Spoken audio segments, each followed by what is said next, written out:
கிறிஸ்துவுக்குள் பிரியமான சகோதரிகள், தாய்மார்கள், உங்கள் யாவருக்கும் உயிர்த்தெழுந்த இயேசு கிறிஸ்துவின் நாமத்தினாலே அன்பின் வாழ்த்துக்கள்.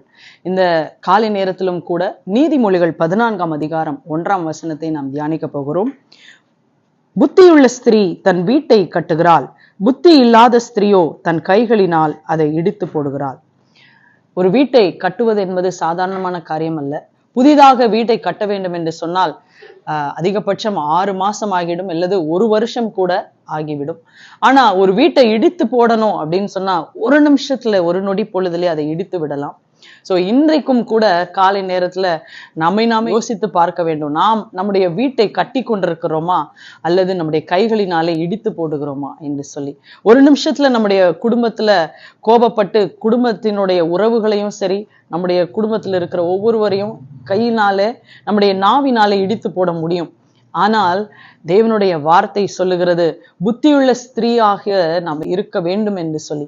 புத்தியுள்ள ஸ்திரீ ஆனவள் தேவனுடைய ஞானத்தை கொண்டு பொறுமையோடு கூட நீடிய சாந்தத்தோடு கூட தன்னுடைய குடும்பத்தை கட்டுகிறாள் என்று வேதம் சொல்லுகிறது.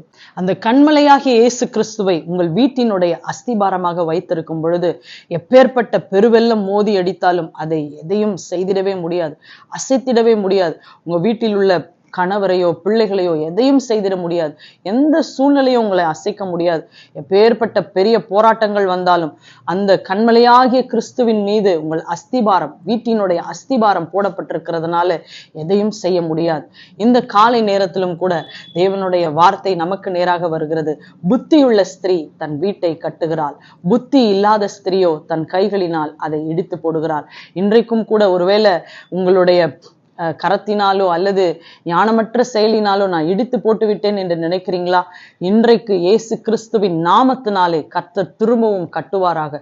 உங்க குடும்ப உறவுகளை கட்டுவாராக. உங்களுடைய கணவர், பிள்ளைகள் அல்லது குடும்பத்தின் உறவுகள், எந்த உறவுகள் ஒருவேளை இடிக்கப்பட்ட நிலைமையில இருந்தாலும் இயேசுவின் நாமத்தினாலே திரும்பவும் கட்டப்படுவதாக. உங்களுடைய ஜெபம் என்பது வீட்டின் ஒரு மேற்கூரையை போன்றதாக இருக்கிறது. வீட்டுல மேற்கூரை இல்லைன்னா என்ன நடக்கும்? தேவையில்லாத பறவைகள், விலங்குகள் அல்லது எதெல்லாம் வரக்கூடாதோ அதெல்லாம் உள்ள புகுந்து அந்த வீட்டையே சின்ன பின்னமாக மாத்திடும். ஆனா உங்களுடைய ஜெபம் என்பது அந்த மேற்கூரையை போன்றதாக எந்தவித சத்ருவின் கிரியைகளும் உள்ள வர முடியாதபடிக்கு உங்க பிள்ளைகளை, உங்க கணவரை, வீட்டில் உள்ள ஒவ்வொருவரையும் அது பாதுகாத்து வேலியை போல உங்களுடைய ஜெபம் பாதுகாக்கக்கூடியதாக இருக்கிறது. ஆகவே நாம் ஜெபிக்க போகிறோம். இந்த நேரத்திலே கர்த்தர் ஒவ்வொரு குடும்பங்களையும் கட்டுவாராக.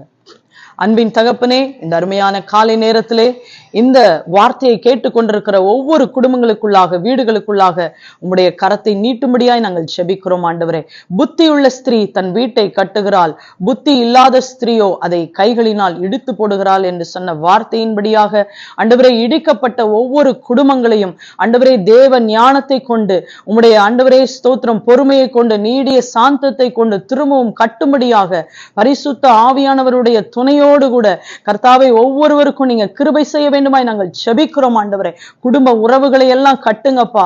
குடும்பத்திலே ஆண்டவரே இணைக்கப்படாத இருக்கிற உறவுகள் எவைகள் எல்லாம் இருக்கிறதோ இப்பொழுதும் இயேசுவின் நாமத்தினாலே ஆண்டவரே சமாதானம் இல்லாத எல்லா குடும்பங்களையும் இயேசு கிறிஸ்துவின் நாமத்தினாலே கட்ட வேண்டும் என்று சொல்லி நாங்கள் ஜெபிக்கிறோம். ஆண்டவரே, இப்பொழுதும் கூட எல்லா குடும்பத்தையும் நீர் கட்டி கொண்டிருக்கிறீர். ஆண்டவரே ஸ்தோத்திரம், இப்பொழுதும் உங்க கரத்தை நீட்டி இருக்கிறீர் என்று நாங்கள் விசுவாசிக்கிறோம். ஆண்டவரே, ஒவ்வொருவரையும், இந்த காணொளியை பார்க்கிற ஒவ்வொருவரையும் புத்தியுள்ள ஸ்திரீகளாக கர்த்தர் நீர் மாற்றி இருக்கிறதற்காக ஸ்தோத்திரம்.